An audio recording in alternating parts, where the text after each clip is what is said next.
सब्सक्राइब करिए technology information channel को और बेल आइकन को दबाइए लेटेस्ट टेक्निकल वीडियो सबसे पहले देखने के लिए। पिक्सल लैब ऐप के बारे में तो आपको पता ही होगा कि उससे फ़ोटो को एडिटिंग किया जाता है। तो चलिए एक फ़ोटो को इतना झकास से एडिटिंग करके बताएंगे, वैसा आपको कोई भी नहीं बताया होगा। जैसे तो हम पूरा झकास से हम उसको एडिटिंग करके बताएंगे।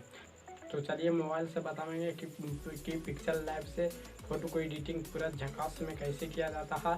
तो चलिए वीडियो स्टार्ट करते हैं। मैं चंदन चितेश, मेरा टेक्नोलॉजी इन्फॉर्मेशन आपको स्वागत है। अगर इस चैनल पे नए हो तो चैनल को सब्सक्राइब करें और बेल आइकन को क्लिक करें ताकि अगला वीडियो को नोटिफिकेशन मिलते रहे। तो चलिए दोस्त वीडियो स्टार्ट करते हैं।